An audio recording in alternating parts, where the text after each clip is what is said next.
우리 예수 그리스도의 은혜와 구원을 사모하셔서 오신 여러분 한 분 한 분을 축복하고 환영합니다. 남녀가 만나 좋아한다는 좋아한다는 고백을 하면 이제 사랑이 꼽히게 되죠. 그 사랑이 꼽히게 되면 그 사랑은 가정이라는 열매를 맺게 돼요. 그리고 그 가정에서 사랑을 온전하게 가꾸어 가면 가족이 행복한 동행을 하게 됩니다. 여러분, 이것이 남녀가 사랑 고백을 통해 얻게 되는 영광이에요. 남녀가 사랑 고백을 하게 되면 사랑이 꼽히게 되고, 그 사랑을 온전하게 가꾸면 가정을 이루고, 그 가정 가운데서 계속 사랑을 온전하게 가꾸어 가면 온 가족이 행복한 동행을 이루어가는 거예요. 이게 남녀가 사랑해서 얻은 영광이에요. 마찬가지로 주를 향한 온전한 사랑 고백은 하나님의 영광을 누리는 교회가 되게 합니다. 하나님의 영광을 누리는 교회는요, 반드시 그 안에 온전한 사랑 고백이 있어요. 하나님을 향한 다윗의 그 사랑 고백으로 인해서 다윗이 하나님 앞에 자기의 죄를 자복하는 은혜를 얻게 되죠. 그리고 다윗의 죄를 용서해 주시는 하나님의 영광을 경험하게 됩니다. 하나님을 사랑하는 그 욥의 사랑 고백을 통해서 하나님은 욥의 고난을 불태워 버리세요. 어떻게 보면 고난이 욥을 불태울 것 같아요. 욥의 고난을 보세요. 욥처럼 고난당한 사람이 어디 있어요? 다 그 고난 때문에 다 없어질 것 같은데 하나님을 향한 그 신실한 사랑 고백을 가니까 고난이 욥을 태우는 것이 아니라 그 하나님의 사랑이 욥의 고난을 태우도록 만드셨어요. 이게 하나님을 향해서 신실한 사랑 고백을 가지고 있는 자들이 누리는 영광이에요. 그렇다면 교회가 하나님의 영광을 누리도록 만드는 그 사랑 고백은 무엇일까요? 하나님을 향해서 신실하고 온전한 사랑 고백이 있잖아요. 그러면 성도와 교회는 하나님의 영광을 누리게 돼요. 그 하나님의 영광을 누리게 만드는 그 사랑 고백, 16절 말씀입니다. 같이 읽겠습니다. 시몬 베드로가 대답하여 이르되 주는, 오늘 이 신앙 고백을 한 장소는요, 빌립보 가이사랴라는 지방 도시입니다. 이 도시에서 예수님이 제자들에게 질문을 한 거예요. 세상 사람들이 나를 누구라 하느냐?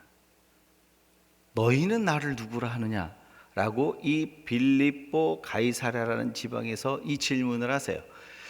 이재철 목사님의 책을 보면 이 지방에 대해서 독특한 설명을 하고 있어요. 이 빌립보라는 이 도시에 황제의 칭호 가이사라가 붙었어요. 이건 무엇을 얘기하냐면 로마 황제 그 가이사, 그 시저가 그 도시에서 신처럼 주처럼 이렇게 추앙을 받고 믿어지는 존재가 되는 거예요. 한마디로 얘기하면 그 도시에서 누리는 경제적인 부, 물질, 소유, 문화적인 혜택, 이 땅에서 누리는 모든 것들을 누리기 위해서 가이사, 이 로마 황제를 주로 섬기는 도시가 어디냐면 빌립보 가이사예요. 그 빌립보 가이사에서 물질을 주로 섬기는 자들, 소유를 주로 섬기는 자들, 이 땅의 유력한 자를 주로 섬기는 그 땅 한복판에서 예수님이 무엇을 물어보시냐면 세상 사람들은 나를 누구라 말하며 너희는 나를 누구라 말하느냐라고 물어보시는 거예요. 여러분, 세상에 좋은 것을 얻기 위해서 로마 황제를 주로 섬기는 그 세상 한복판에서 예수님이 물어보셨을 때 세상 사람들은 예수님을 뭐라고 얘기합니까? 엘리야 또는 예레미야 또는 선지자 중에 한 사람이라고 얘기하는 거죠.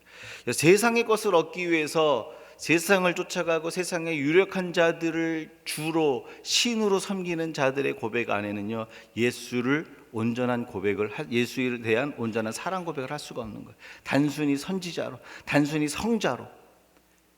예수님이 이 대답이 만족이 되었다면 너희는 나를 누구라 하느냐? 이 대답 안 물어봤겠죠.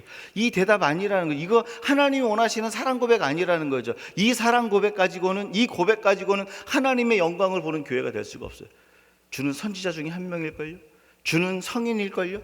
이 고백 가지고는, 예수 그리스도에 대한 이 고백 가지고는 아직 하나님의 영광을 경험할 수가 없어요. 그래서 예수님 재차 물어보시죠. 너희는 나를 누구라 하느냐? 베드로가 뭐라 그래요? 주는 그리스도시요 살아계신 하나님의 아들입니다. 여러분, 그리스도라는 말이 무슨 뜻인지 아세요? 구원자라는 거예요. 구원자. 이 예수 그리스도 외에는 다른 구원자가 없다라는 거예요. 이 땅의 모든 삶의 문제로부터, 이 땅의 모든 고난으로부터, 이 땅의 모든 질병으로부터 인간이 경험하고 있는 내적인 죄, 외적인 모든 죄로부터 구원할 수 있는 유일한 구원자는 예수 그리스도 외에 없다라는 게 주는 그리스도시오라는 고백이에요. 여러분, 이 고백을 듣고 예수님이 어떠셨죠? 반응이? 기뻐하셨다는 거예요. 무엇을 얘기하죠? 예수를 나의 구원자로 고백하는 이 사랑 고백이 하나님의 영광을 누리게 만드는 가장 중요한 사랑 고백이라는 거예요. 예수 외에 다른 구원자는 없습니다. 예수 외에 다른 의지할 존재는 이 땅에 없습니다. 여러분 믿으세요? 예수 그리스도가 유일한 구원자라는 이 사랑 고백에는 네 가지 의미가 있어요. 여러분 이거 반드시 기억하셔야 돼요. 예수가 유일한 구원자십니까? 그렇다면 예수가 유일한 구원자라는 이 고백 안에는 네 가지 의미가 담겨 있어요. 첫 번째 의미가 뭐냐면, 먼저 물질, 세상의 성공, 유력한 사람을 내 인생의 구원자로 삼지 않는다라는 의미가 담겨 있어요. 예수 외에 다른 사람 의지하는 거 아니에요. 예수 외에 다른 것들을 의지하지 않겠다라는 고백이 담겨져 있는 거예요. 사랑하지 않겠다라는 게 아니라 의지하지 않겠다라는 거예요. 여러분, 빌립보 가이사랴 사람들은 세상의 물질과 성공을 나의 주로 삼았어요. 또 그 세상의 소유를 얻기 위해서 가이사를 주로 섬겼습니다. 그런데 예수님께서 그 가이사를 주로 섬기는 그 세상 한복판에서 너희는 나를 누구라 하느냐라고 질문을 하시고, 무엇을 의미하는 걸까요? 예수를 구원자로 고백한다는 것은 세상의 물질과 소유, 성공, 그리고 세상의 유력한 자들을 의지하지 않는다라는 거예요. 사랑하는 여러분, 예수가 유일한 구원자이십니까? 그렇다면 예수 외에 다른 것을 의지하는 것들이 끊어져야 돼요. 그러지 않고는 예수를 나의 구원자로 고백할 수가 없는 거예요. 남편을 사랑할 수 있지만 내 인생을 완전히 책임져 줄 그 사람으로 의지할 수는 없는 거예요. 사랑하는 관계지만. 내 자녀도 마찬가지, 물질도 마찬가지. 예수 외에 다른 어떤 것을 의지하는 사람은요, 아직 예수가 나의 유일한 구원자가 아닌 거예요. 어떤 사람은 그게 물질일 수 있어요. 사람일 수 있어요. 유력한 사람, 직장 상사.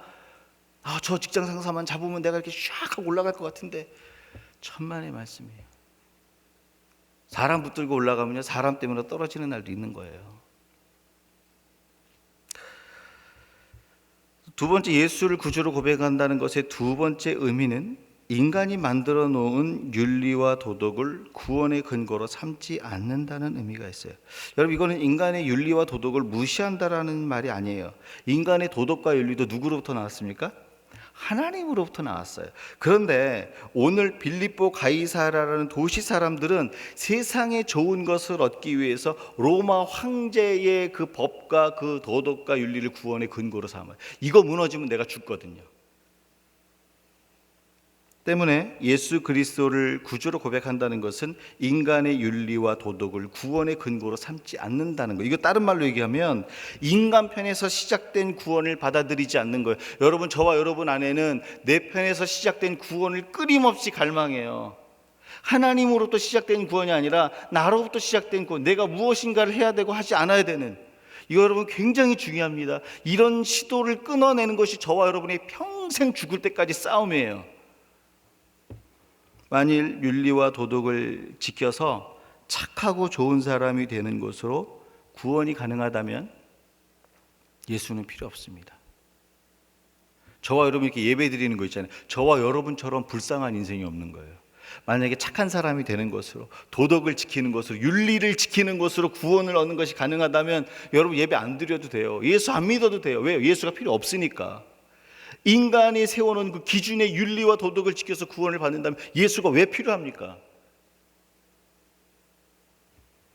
윤리와 도덕이 필요 없다라는 얘기가 아니라 윤리와 도덕에 근거한 인간으로부터 시작된 구원을 붙잡지 않는다는 거예요.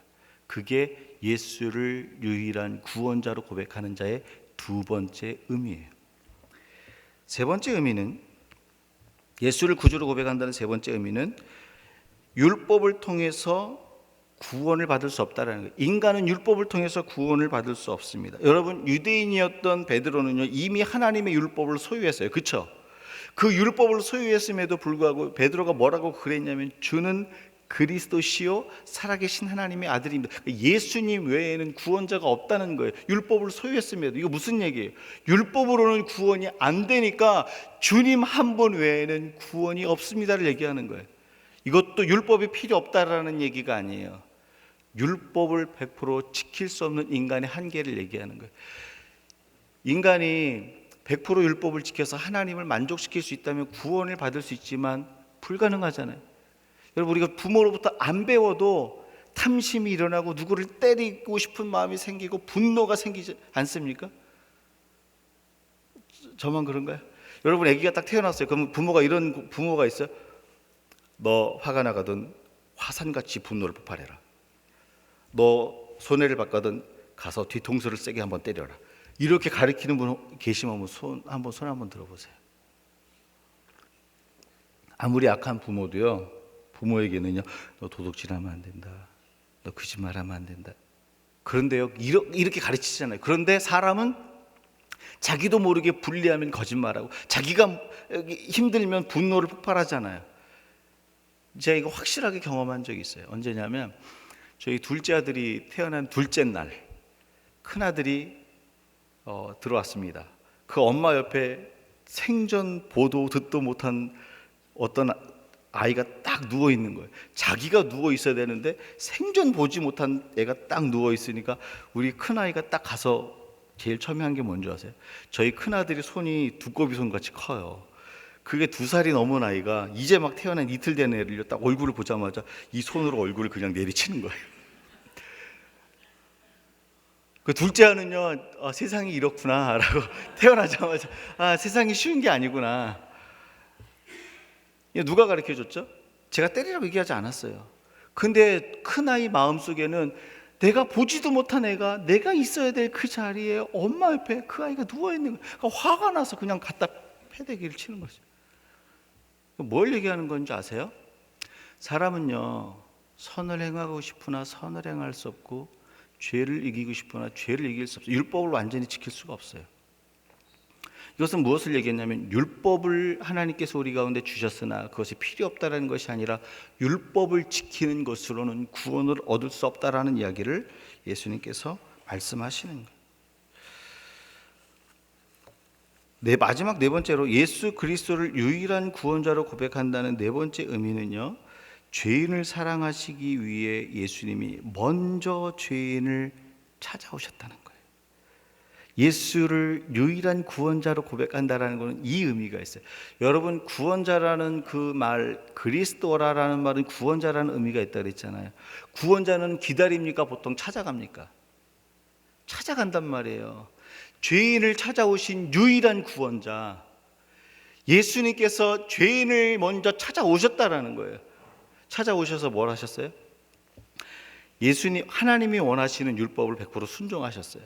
그래서 인간의 도덕과 윤리를 만족시키고 하나님이 원하시는 그 율법을 만족시키시면서 하나님의 의를 우리 가운데 주셨어요. 하나님의 의를 죄인에게 주시는 유일한 구원자가 예수 그리스도 외에는 없어요. 왜? 이 땅에 오셔서 완전한 하나님이 순종하셔서 그 의를 주셨기 때문에. 어떤 누구가 하나님의 의를 내가 주노라고 말하고 선포하신 구원자가 어디 있어요? 예수 외에는 없어요. 왜 예수가 유일한 구원자인 줄 아세요? 예수가 오셔서 율법을 다 순종하시고 하나님을 만족시키신 그 의를 저와 여러분 가운데 주신 거예요. 유일한 하나님의 의를 주실 수 있는 유일한 구원자. 그 예수님 십자가에서 죽으셨어요.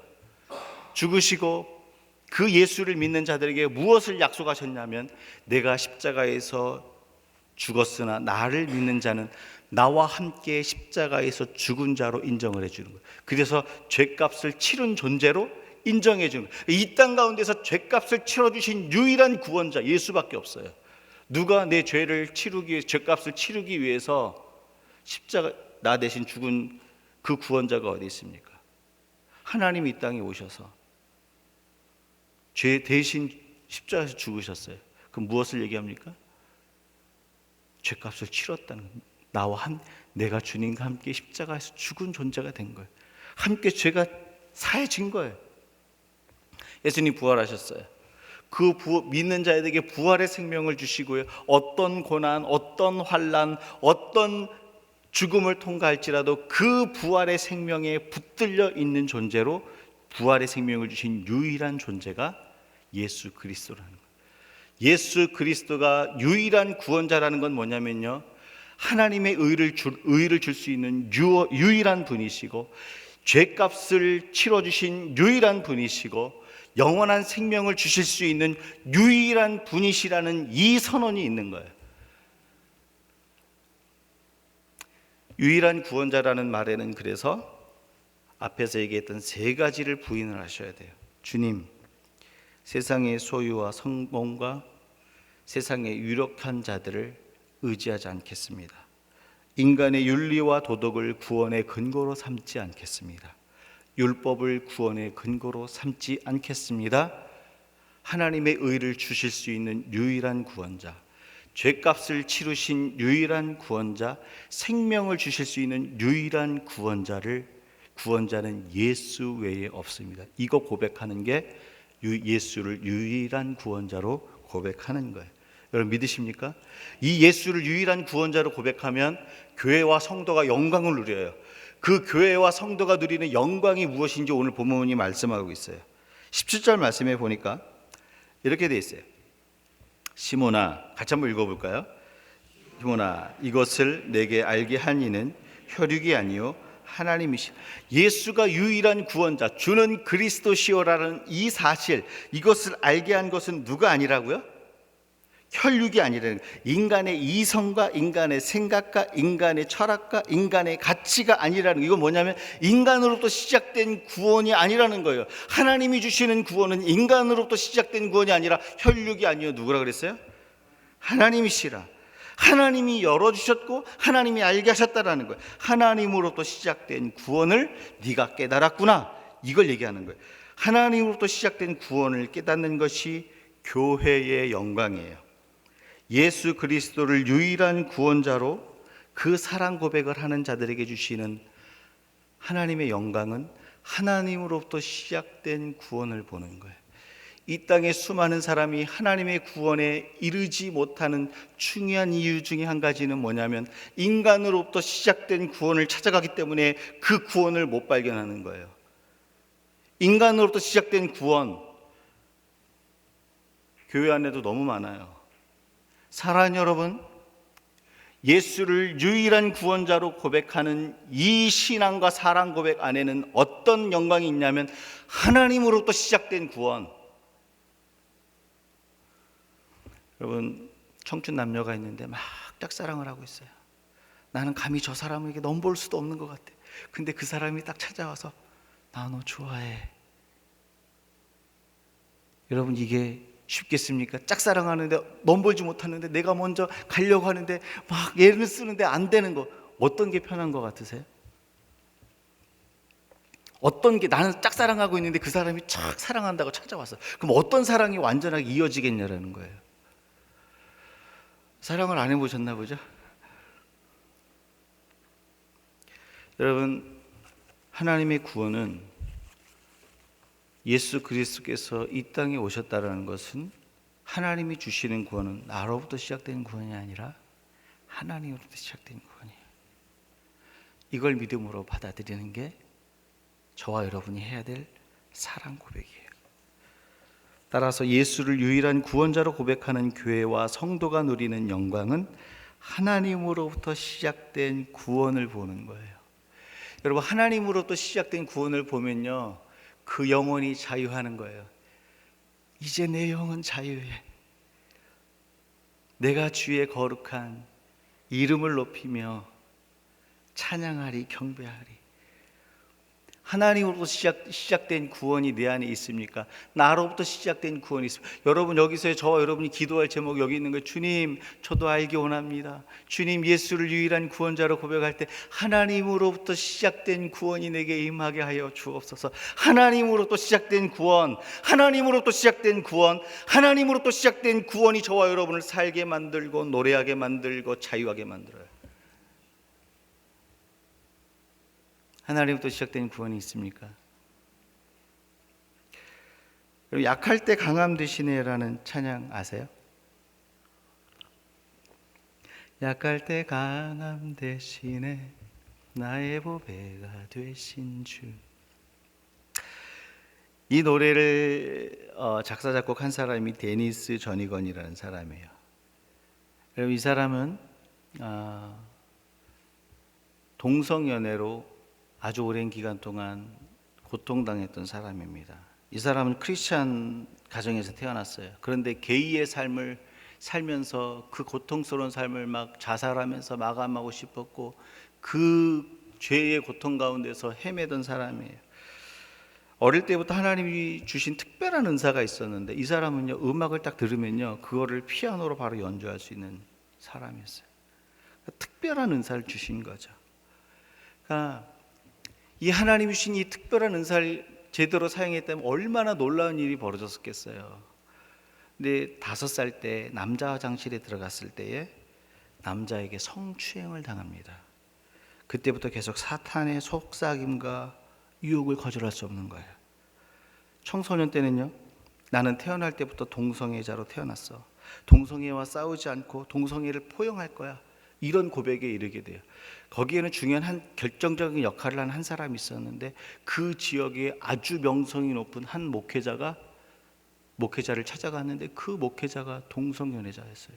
그걸 숨기고 있었던 거예요. 그걸 고백하고 찾아왔는데 그 데니스라는 이 사람을 죄악 속으로 더 깊이 빠져들게 만들었죠. 이 데니스라는 이 사람의 마음 가운데 어떤 생각이 들었냐면 동성애라는 이 죄는 예수의 십자가 보혈로도 씻을 수 없는 너무나 악한 죄라는 생각이 있었어요. 여러 가지 주님이 간섭하신 사건이 여러 가지가 있었는데 그 중에 이런 사건이 있었어요. 기독교 음악 그룹의 이제 순회 공연에 참여하게 됩니다. 그 중에 가수 앤이라는 가수가 있었는데 그 찬양하는 중에 이런 말씀을 선포하는 거예요. 여기 있는 사람 중 한 사람이 마음속에 숨기고 있는 것이 있습니다. 하나님은 당신이 숨기고 있는 그것을 보십니다. 당신이 하나님 앞에 숨기고 있는 그 한 사람이 있는데 그럼에도 불구하고 하나님은 당신을 사랑하십니다. 이 메시지를 찬양하는 중간에 선포한 거예요. 이 말을 들은 데니스는요, 하나님께서 자신에게 선포했다라는 사실을 받아들인 거예요. 그리고서 자기의 죄를요, 예수 그리스도의 어깨 위에 올려놓고요, 주님과 함께 십자가에서 죽는 경험을 그 자리에서 하게 돼요. 그때 주의 음성을 듣는데 주님이 이 데니스에게 이렇게 얘기해요. 죄의 동굴에서 나오라. 그 음성을 듣고요, 동성의 죄를 자기 이길 수가 없는 그 자기의 본능으로는 이길 수 없는 그곳에서 나와요. 그 예수를 주로 고백하고 하나님의 사랑을 받아들이게 됩니다. 무엇을 얘기합니까? 예수를 구주로 고백하는 자들에게는 나로부터 시작된 구원이 아닌 하나님으로부터 시작된 구원을 경험하는 영광을 보게 된다는 거예요. 그게 예수를 유일한 구원자로 고백하는 자들이 누리는 영광이에요. 하나님으로부터 시작된 구원. 여러분, 이 자리에 내 힘으로 이길 수 없는 어떤 것들이 있으세요? 하나님으로부터 시작된 구원을 경험하잖아요. 그것을 뛰어넘는 하나님의 능력이 위로부터 임하는 거예요. 여러분, 데니스가요, 이 죄를 끊고 여자를 사랑의 대상으로 삼지 않았었거든요. 멜란이라는 여성을 만나게 됩니다. 그리고 9명의 자녀를 낳아요. 그리고 하나님으로부터 시작된 구원을 노래한 것이 바로 약할 때 강함 되시네 나의 보배가 되신 주 나의 모든 것. 여러분 이 가사 느껴지세요? 나를 봤을 땐 하나님이 받을 수가 없는데 내 안에 있는 보배가 예수 그리스도라는 고백이 되니까 내 존재가 하나님 앞에서 받아져지는, 하나님으로부터 시작된 사랑, 하나님으로부터 시작된 구원, 모든 것을 다 쏟아놓은 그 아버지의 그 사랑. 여러분 이것이 저와 여러분을 변화시키는 놀라운 사건이 되길 주 예수 이름으로 축원합니다. 사랑하는 여러분, 예수께서 먼저 찾아오셨어요. 먼저 찾아오셔서 유일한 구원자가 되셨는데 그 이유는 예수만 하나님의 의의를 줄 수 있기 때문이에요. 저와 여러분 말씀 못 지켜서 하나님 앞에 나가기 힘들 때 많잖아요. 그렇지 않아요? 하나님 사랑하는데 말씀을 지키지 못하는 내 모습, 죄를 이기지 못하는 모습 때문에 하나님 앞에 나가기 힘들잖아요. 근데 그 자들에게 하나님의 의의를 줄 수 있는 유일한 존재가 예수 그리스도라는 거예요.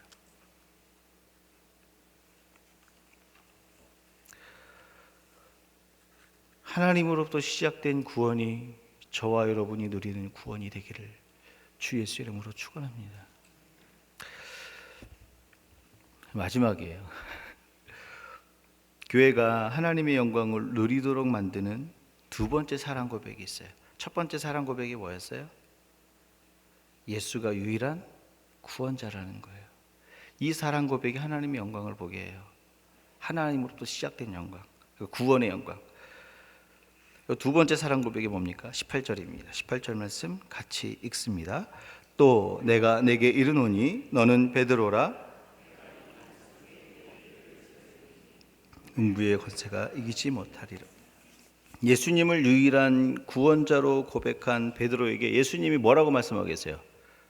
예수님은 나의 유일한 구원자십니다 라고 고백한 베드로에게 내가 그 반석 위에, 너의 고백 위에 내 교회를 세우겠다 그랬어요. 여러분, 내 교회라는 말 안에는 교회의 주인이 누구라는 말이에요?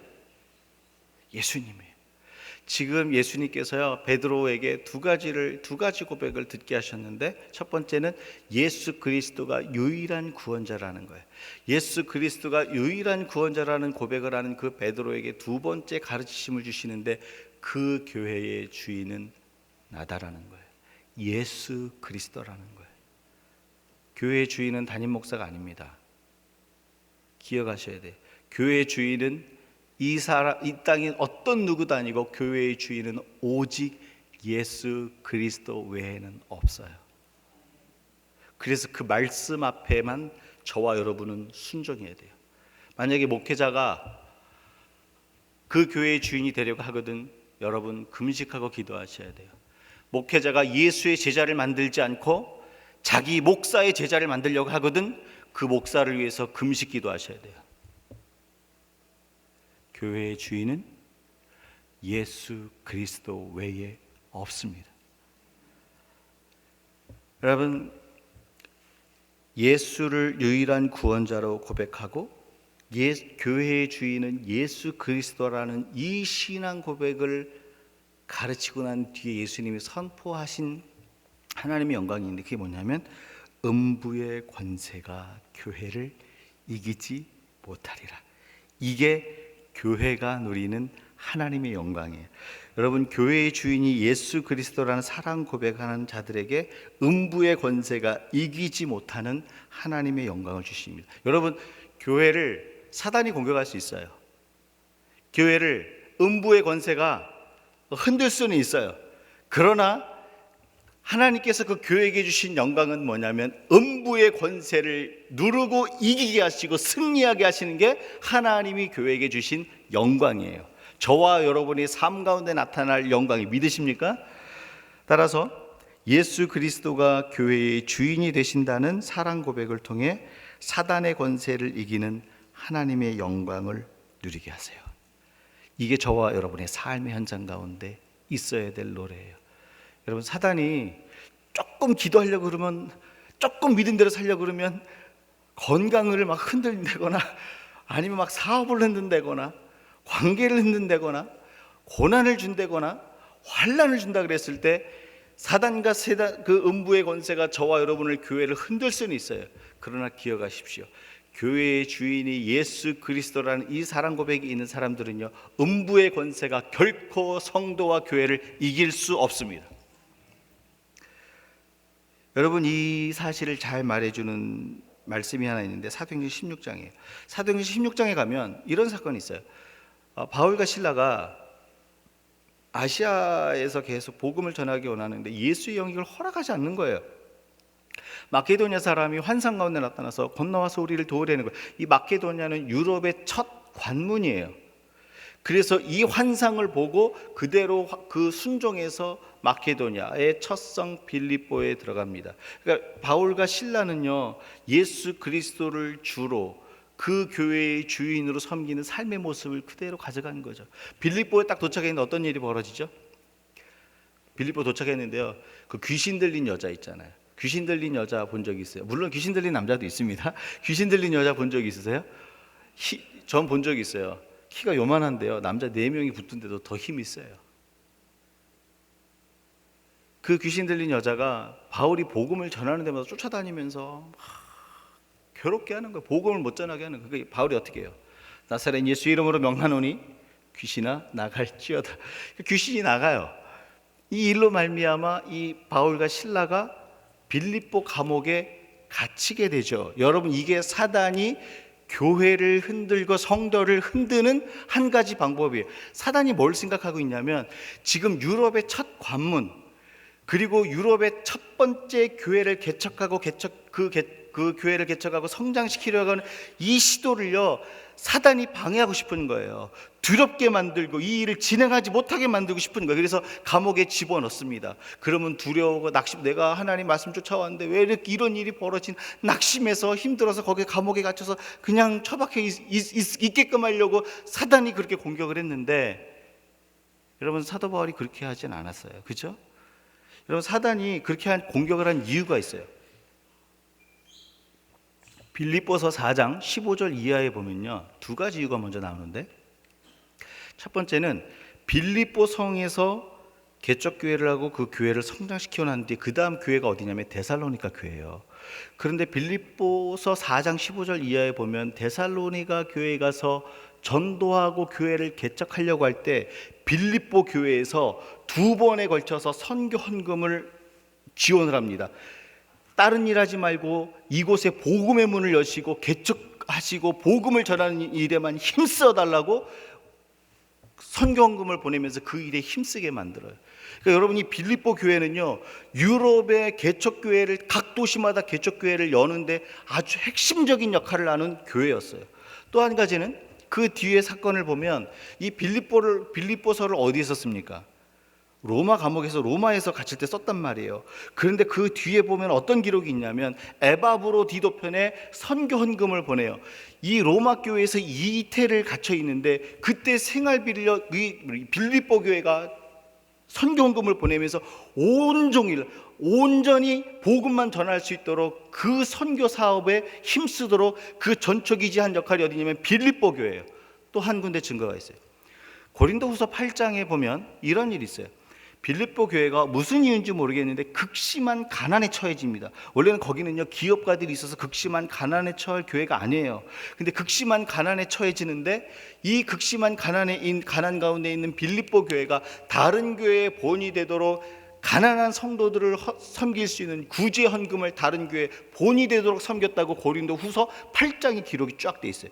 지금 빌립보 교회는 어떤 교회인 줄 아세요? 유럽에요, 각 도시마다 교회를 개척할 수 있는 전초기지예요. 사단은 이걸 본 거예요.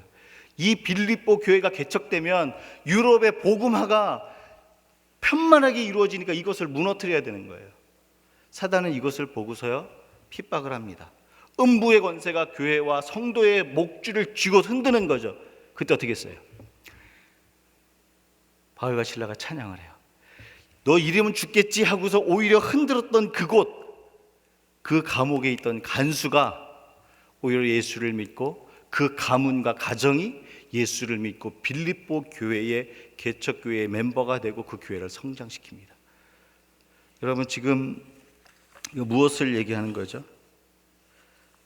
예수를 주로 고백하는 교회를 음부의 권세가 이길 수 없다는 거예요. 음부의 권세는 이 부분을 치면 교회는 쓰러지겠지, 이 부분을 치면 성도는 넘어지겠지 하고 치고 들어왔는데 그게 아팠어요. 힘들긴 힘들었는데 오히려 그것으로 인해서 교회가 든든히 서가는 통로 역할이 됐다는 거예요.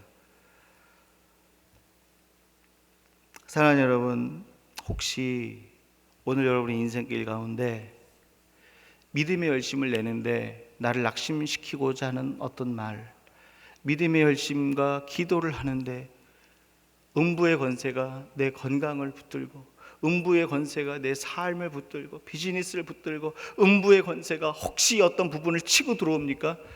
여러분, 예수를 주로 주인으로 고백하는 교회는요, 결코 넘어지지 않습니다.